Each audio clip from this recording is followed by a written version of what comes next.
found the back of the net of Okemute Hoda, who was in goal for that game. There were only two changes only to the squad that actually played. Today it was just two changes that were ranked to that particular squad. Well, we had Galifaka playing in place of Taye Muritala. Remember, Galifaka came on in that game to replace Taye Muritala, who got injured. It looks like the injury is still in there. And of course, looking at that, we also had another movement up front. It was Coyote Oke, who was starting in place of Christian Piagbara. And of course, looking at the starters and the number of substitutions that were made, it was quite interesting how the game went on. But in the second 45 minutes, late on in the game, there was that equalizer from substitute Mustafa Adams. He wears the number 5 jersey, remember him. And of course, a lot of people felt, okay, give me something. And of course, it was quite interesting looking at how the boys were able to pull through and get a 1-0 draw in regulation time. And from there, it was penalty shootout. The boys kept their calm. It was calm nerves all the way through. They won 3-2 right there on penalties. And it was something for them, something huge, because they are now advancing in their quest to win the President Federation Cup for the year 2024.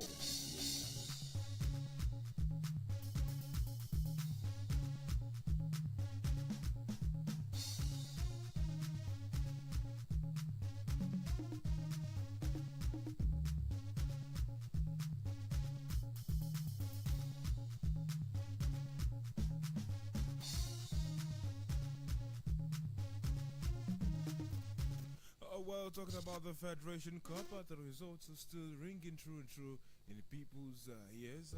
And I know quite a number of people have been looking at how the games went by. And, it's been very interesting, actually, following through on all the stories and what we have right in front of us. I told you earlier on, Benin Insurance got the victory. There was actually a 7-1 annihilation, and a lot of people talking about that one. Aqua United also getting their scoring boots on, and they were able to do some magic right there.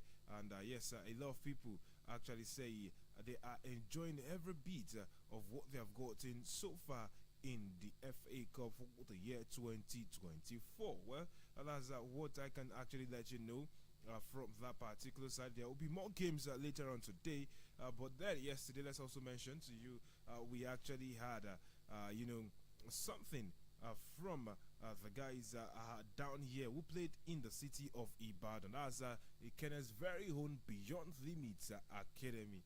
And of course, it was quite beautiful looking at how the boys were able to, run their way through and, of course, give us something massive.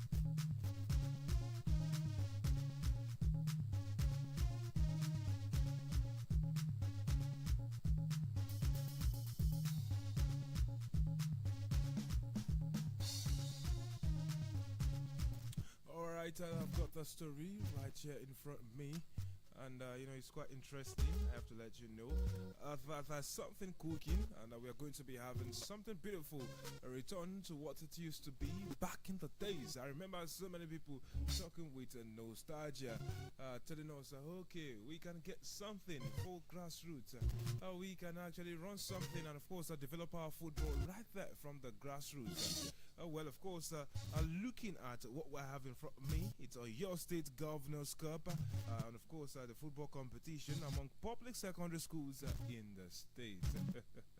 That is quite interesting.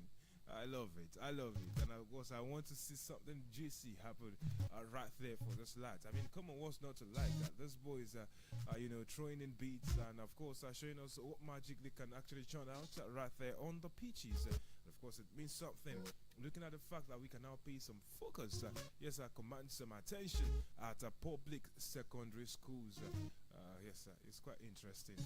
But then, of course, from what we have in here, we have something juicy coming through. Oyo State Governors Cup football competition among public secondary schools in the state. It is coming soon. Just to let you know, it is coming soon. And of course, we will not be starving you of that particular bit of news in there. All right, let's go on to talk about happenings yesterday. Chelsea women. It's starting to look like, some things are going to be happening. Well, remember, Emma Hayes is taking the permanent gig right there, talking about the U.S. women national team.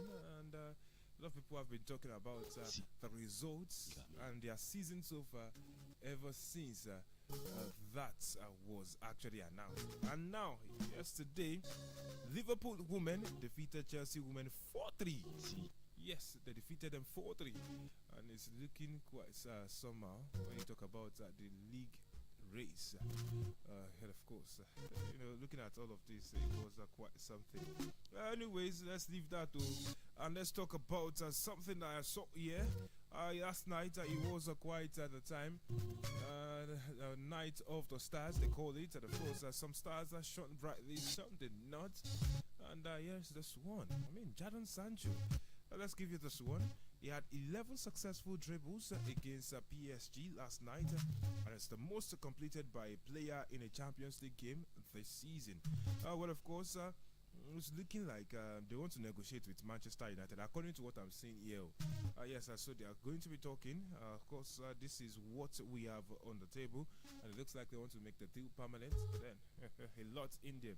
And talking about Manchester United, well, let me give you the side.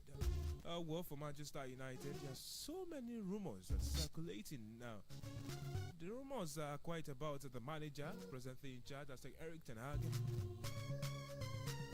And you look at what has happened so far this season for Manchester United, and people have been, pointing fingers at the manager. I'm talking about Erik Ten Hag himself.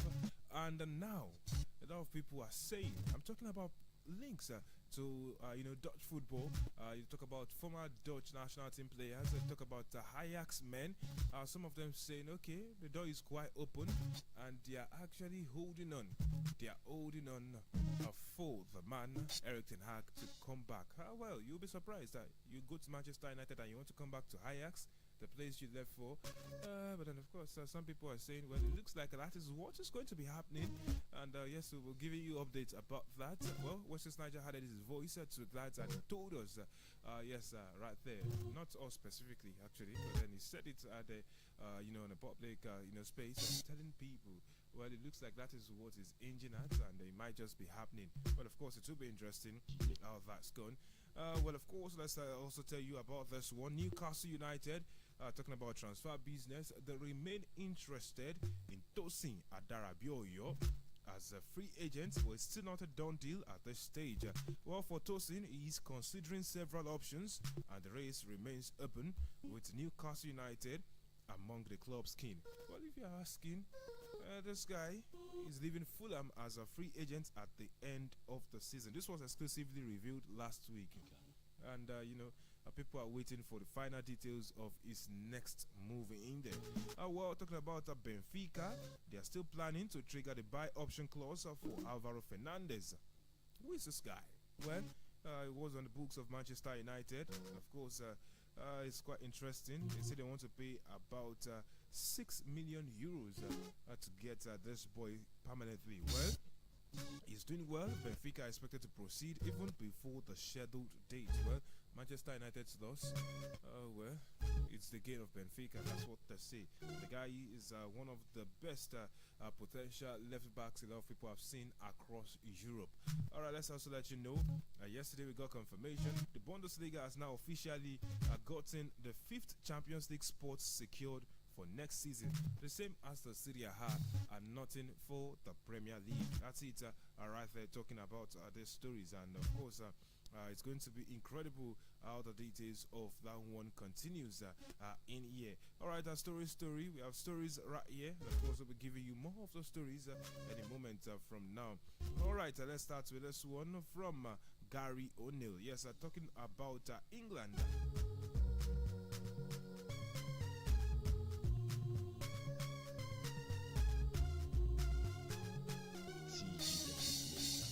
speaking about England, Wolves manager Gary O'Neill has been handed a one-match touchline ban and an £8,000 fine for threatening behaviour. Last month, they got a beating. Yes, they were defeated by West Ham United in the Premier League. 2-1 it ended against them. And of course, yesterday, the statement that has been given a one-match touchline ban by England's Football Association was published.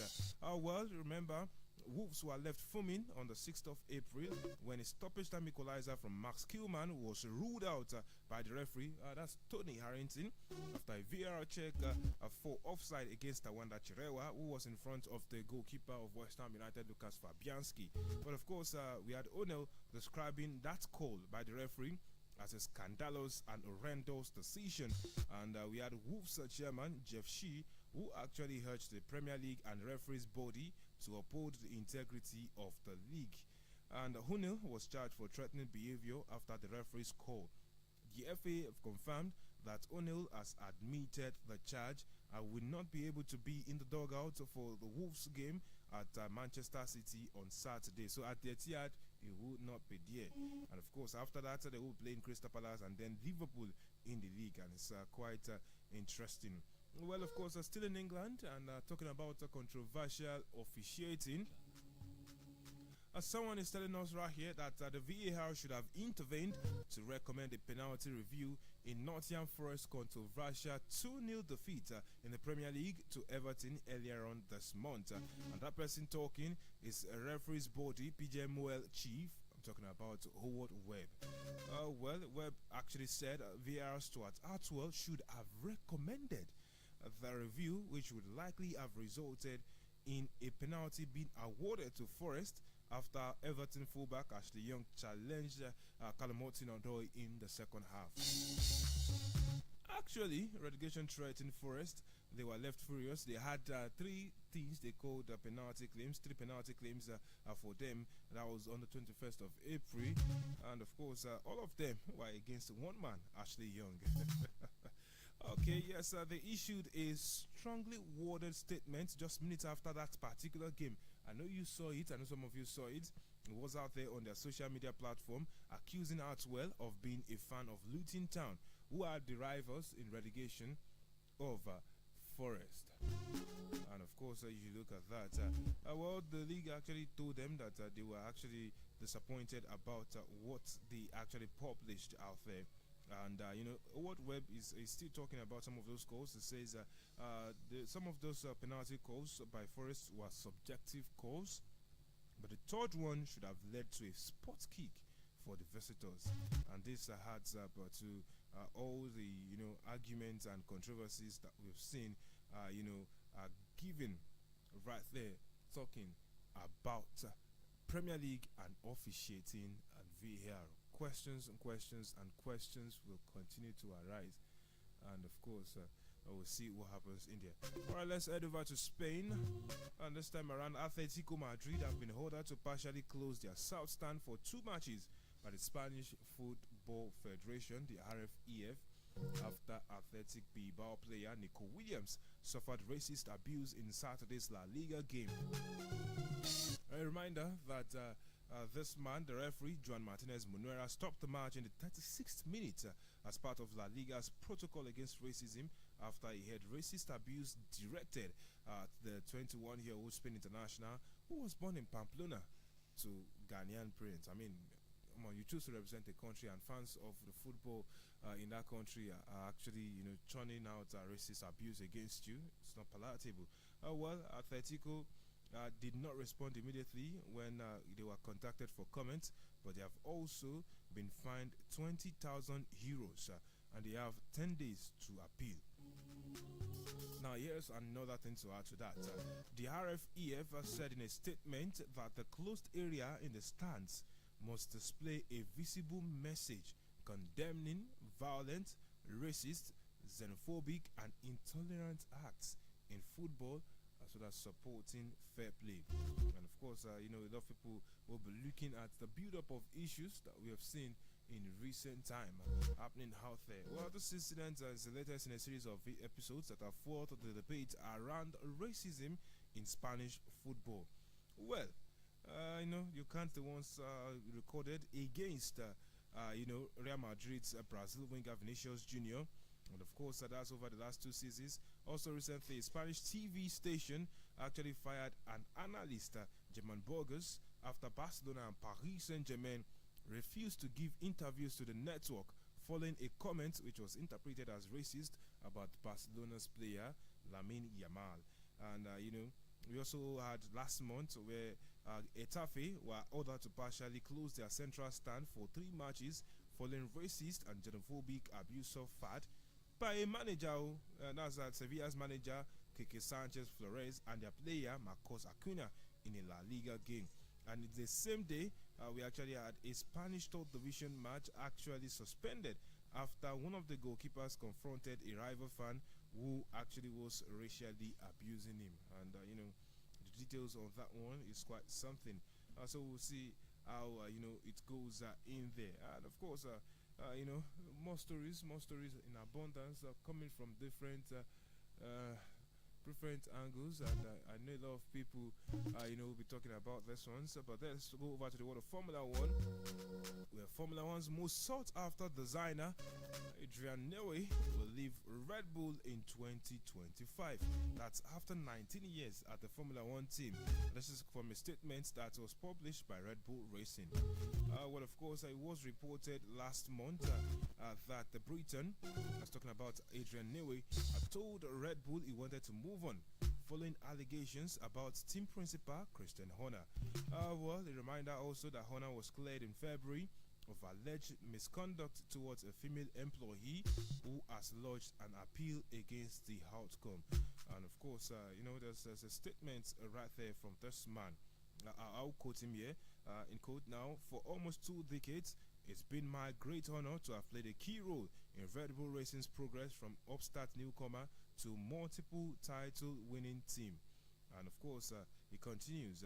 However, I feel now is an opportune moment to hand that baton over to others and seek new challenges for myself.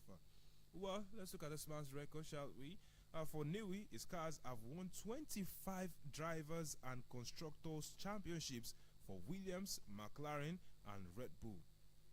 Let's give it this one. His 2023 car was the most dominant in the sport's history with 21 wins from 22 races. And yes, there's a statement right here from Red Bull saying the 65-year-old would step back from Formula 1 design duties but would continue to attend specific races until the end of the current season. A reminder that Red Bull are currently dominant with triple world champion Max Verstappen, but Newey has been a regular target for top teams and he has been reluctant to actually leave England where most of the teams are based. We have Ferrari trying to get him in there. Remember, Ferrari actually are going to be having Lewis Hamilton joining them next season. Aston Martin also making overtures, and it's going to be incredible how this all turns out for this man.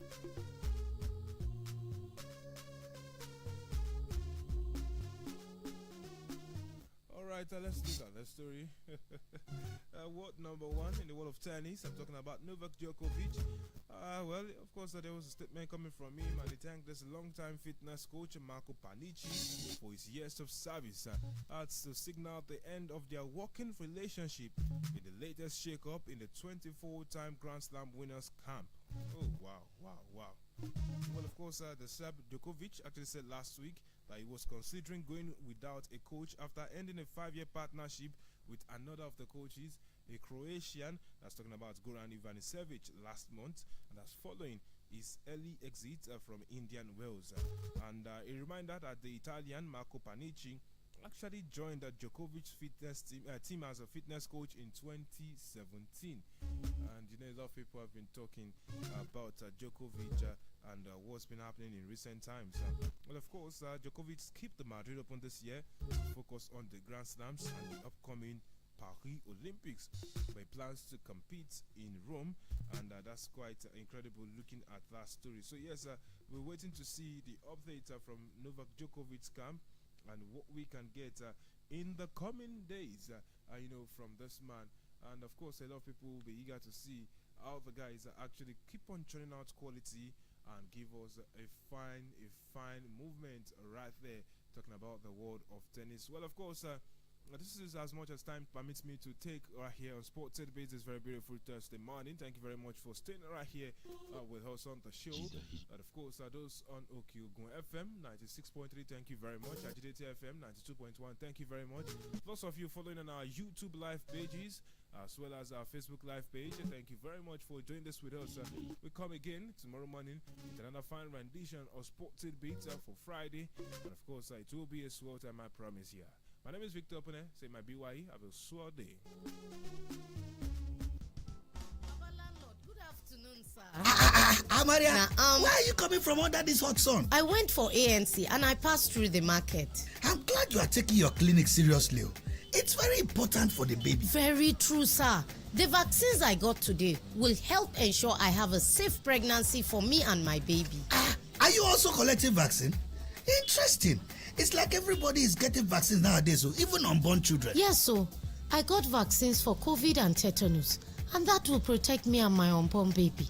Now I understand that vaccines for children are different from the ones for pregnant women, and they are